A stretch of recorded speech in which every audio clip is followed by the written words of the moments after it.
Assalamualaikum warahmatullahi wabarakatuh. Bismillahirrahmanirrahim.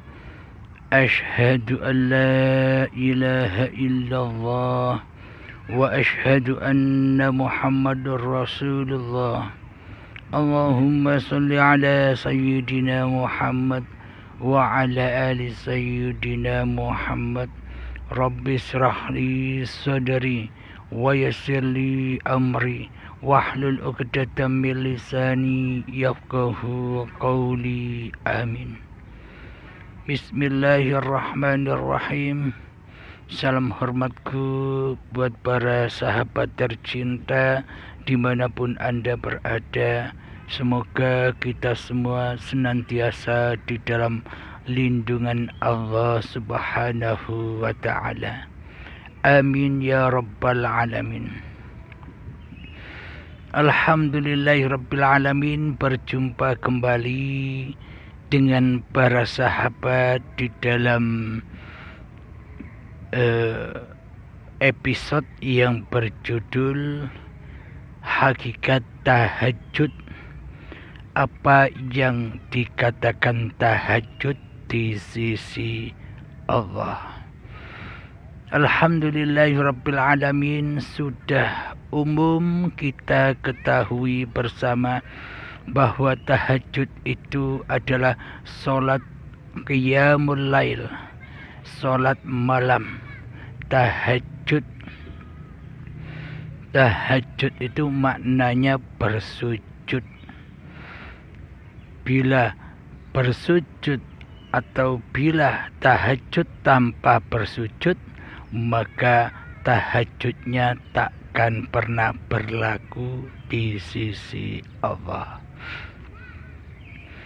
Jadi meskipun sholat malamnya yang di luar diri, tapi hati masih kewujudan diri manusianya di hatinya, masih hidup diri manusianya di hatinya, masih dikuasai oleh manusianya di hatinya, maka itu bukan tahajud namanya.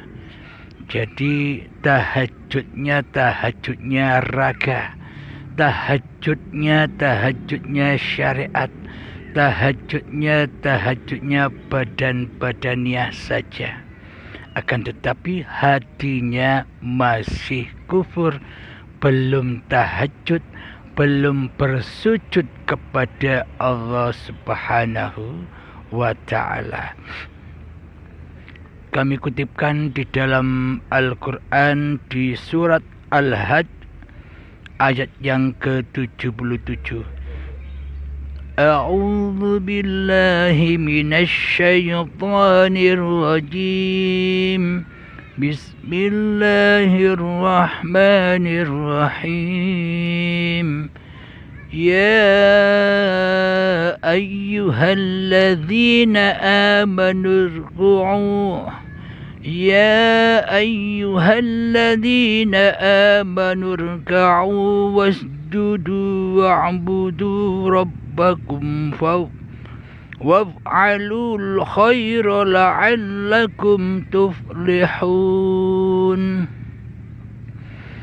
Artinya, wahai orang-orang yang beriman, rukuklah, sujudlah, dan sembahlah Tuhanmu, dan berbuatlah kebaikan agar kamu beruntung.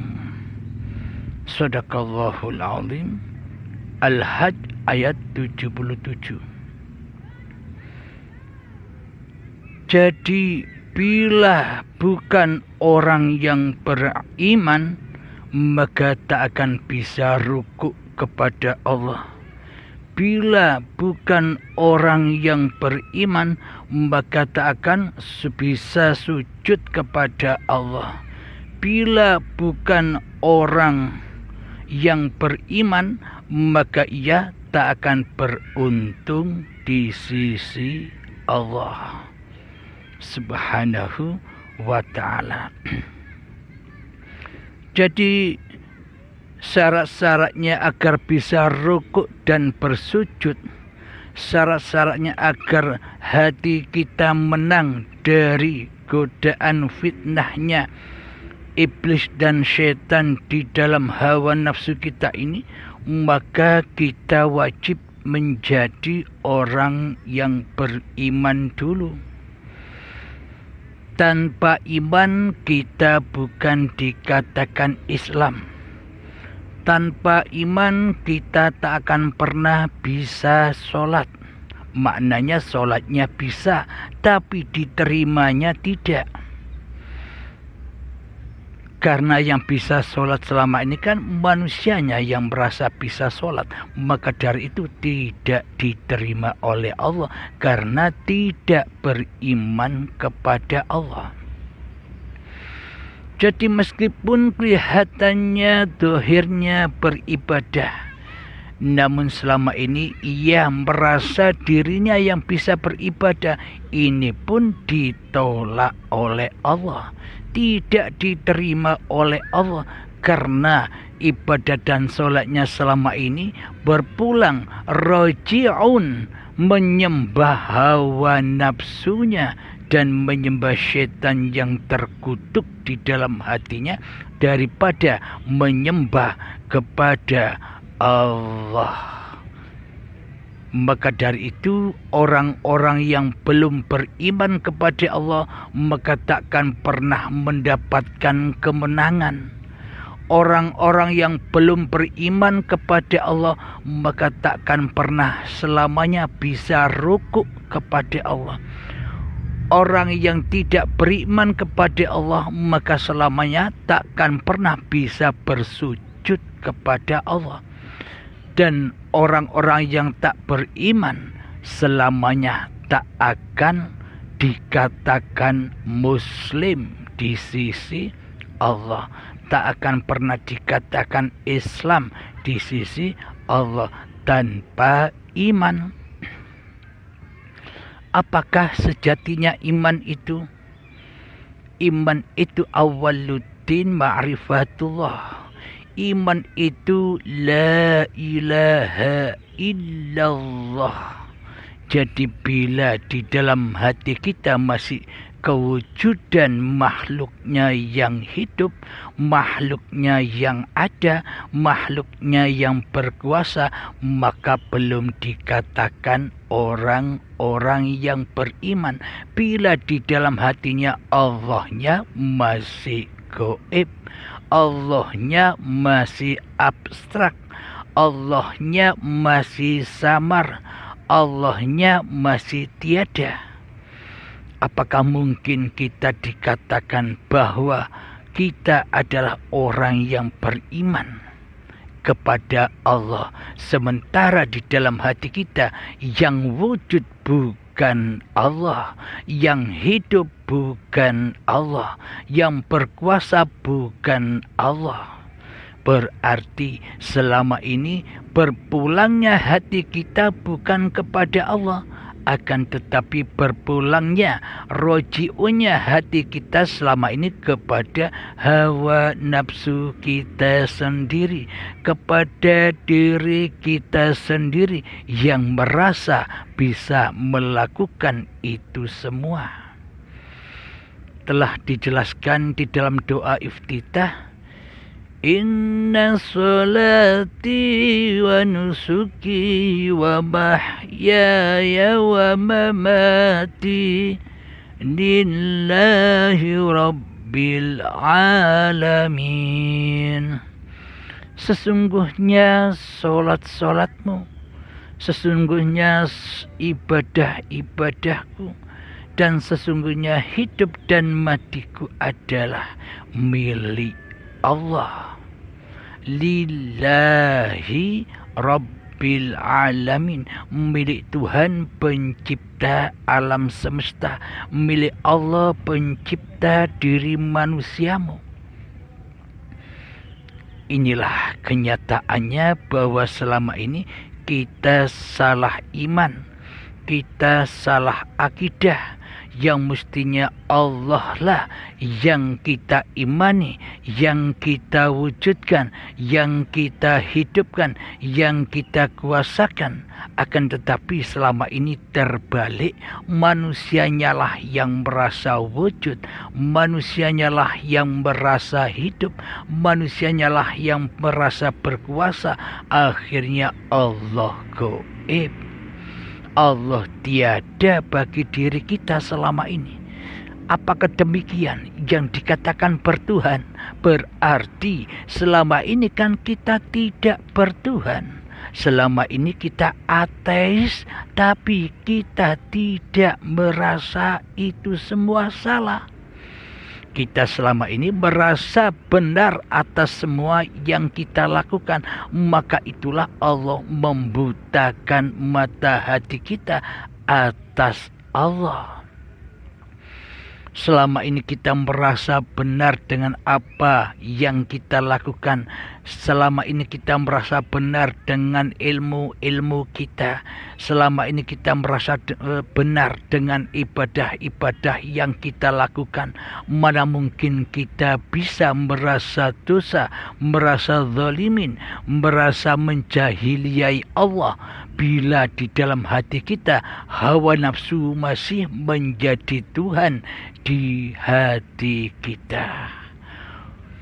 Maka selamanya, maka sesungguhnya hawa nafsu ini, setan ini selamanya takkan mau, takkan pernah rela, takkan pernah ridho bersujud kepada keadamannya.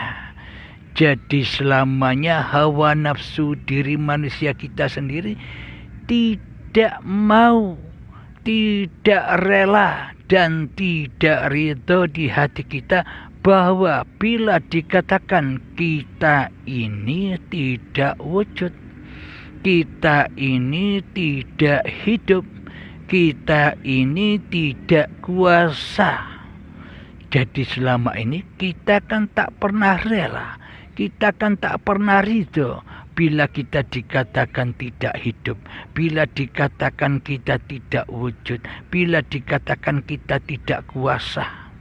Iya tidak.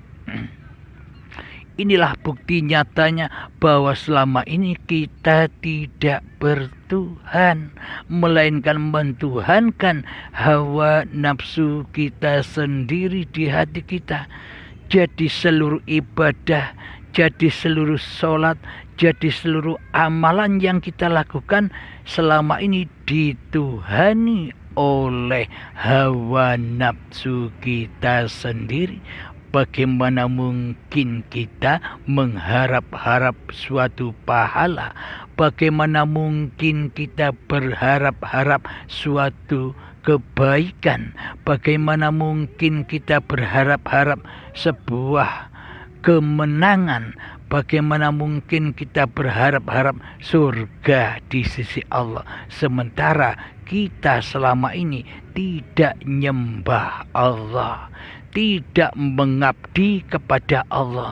Berarti selama ini kan kita tertipu, dibodohi oleh iblis dan setan, dibodohi oleh diri kita sendiri, dibelenggu oleh diri kita sendiri, dipenjara oleh diri kita sendiri, sehingga kita tidak pernah bisa menyembah dan mengabdi kepada Allah karena dihalang-halangi oleh hawa nafsu kita sendiri di hati kita, karena dihalang-halangi oleh setan yang nyata di hati kita.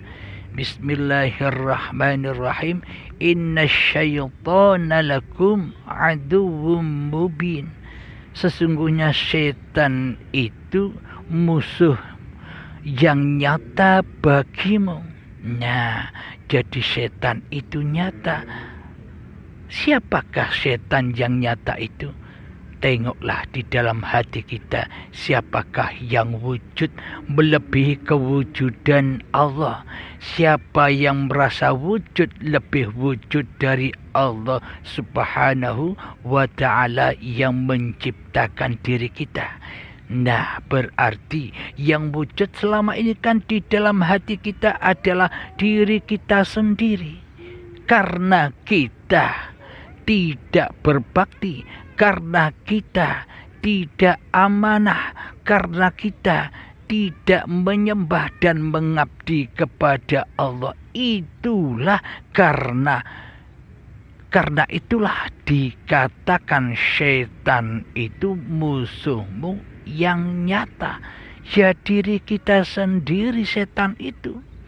Diri kita yang tak beriman, diri kita yang tak berislam di sisi Allah.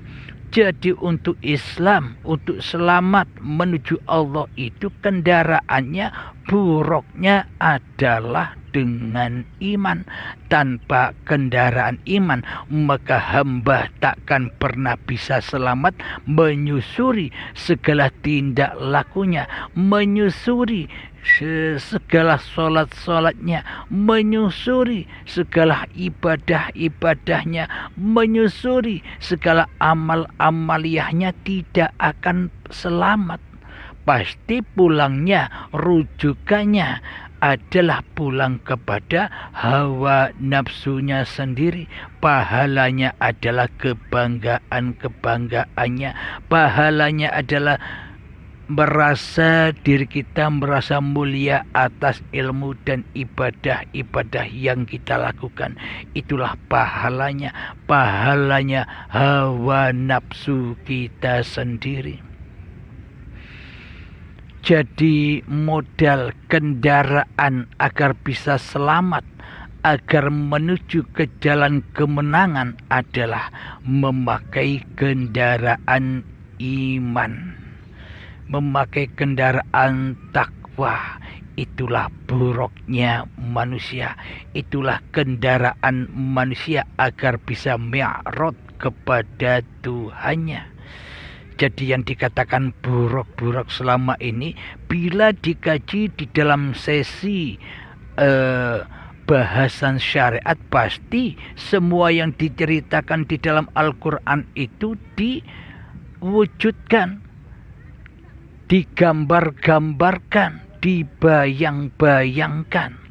Karena manusia belum beriman kepada Allah, maka imannya hanya angan-angan saja, agamanya hanya angan-angan saja, sholatnya hanya angan-angan saja, ibadahnya hanya angan-angan saja, bertuhan dan beragamanya hanyalah angan-angan belaka, tanpa tahu makna mutasyabihat di dalam Al-Quran itu sendiri.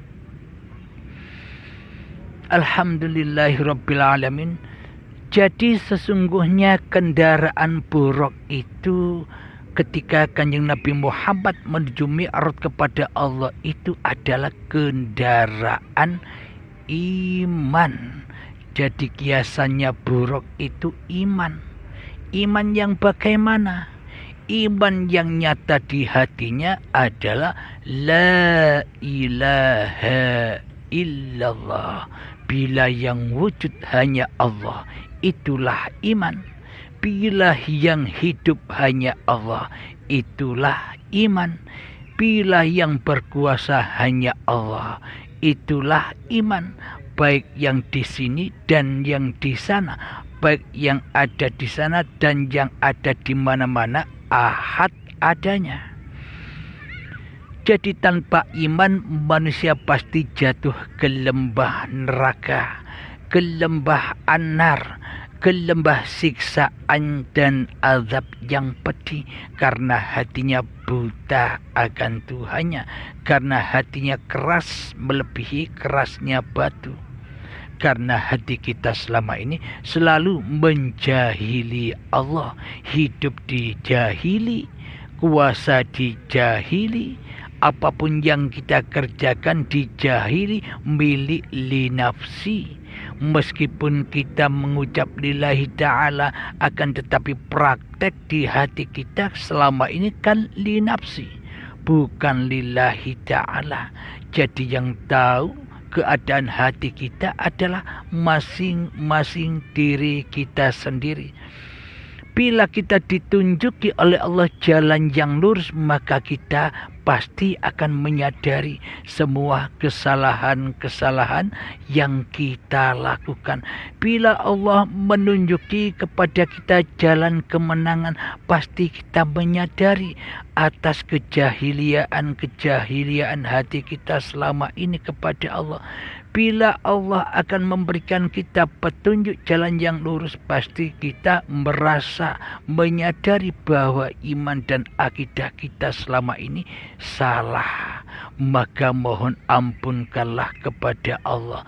Datanglah kepada Allah, pasrahkan, ridhokan apa-apa yang bukan hak milik kita sebelum kita bertemu dengan hari hisab, yaumil hisab, hari baiatul akbar, hari pembalasan, hari perhitungan, di mana saat syakaratul maut tiba. Ketika manusia lagi asik-asik bersenda gurau dengan cinta-cinta yang ada di dunia, maka dipanggil paksa dengan dumadaan. Dumadaan itu apa ya? Secara tiba-tiba, ketika enak-enak asik dengan dunia, tiba-tiba Allah memanggil pulang, maka melototlah hati kita, maka terkejutlah hati kita. Kita belum siap mati kok disuruh mati. Kita belum siap kembali kok disuruh kembali. Kita masih cinta pada diri dan dunia kok disuruh meninggalkannya. Kita masih cinta kepada harta-harta yang kita kumpulkan kok disuruh meninggalkannya. Sangat berat sekali dan siksanya sangat pedih di saat kedatangan itu. Alhamdulillahirabbil alamin. Inilah yang dimaksud hakikat tahajud itu, yakni hamba yang sudah dituhani oleh Allah, yakni hamba yang sudah diwujudkan oleh Allah, yakni hamba yang dihidupkan oleh Allah, yakni hamba yang dikuasakan oleh Allah. Tidak wujud sendiri manusianya, tidak hidup sendiri manusianya, tidak kuasa sendiri manusianya. Jadi inilah tanda-tanda orang yang tahajud di malam hari, orang-orang yang bersujud di malam hari. Malamnya hatimu akan diri kemanusiaanmu, malamnya dirimu atas kewujudan diri manusiamu, malamnya dirimu atas kehidupan diri manusiamu, malamnya dirimu akan kekuasaan diri manusiamu di hatimu. Malam semua yang wujud hanya Allah, yang hidup hanya Allah, yang berkuasa hanya Allah. Itulah la ilaha illallah, dan itulah hakikat tahajud, hakikat bersujud, hakikat sholat, hakikat ibadah dan sebagainya. Alhamdulillahirrabbilalamin. Semoga saya khususnya dan semoga kita semua selalu ditunjuki oleh Allah jalan lurusnya. Amin, amin, amin ya rabbal alamin. Rabbana atina fid dunya hasanah wa fil akhirati hasanah wa qina adzabannar. Wa sallallahu ala sayyidina Muhammad wa ala alihi wa sahbihi wasallam. Walhamdulillahi rabbil alamin. Akhir kalam. Assalamualaikum warahmatullahi wabarakatuh.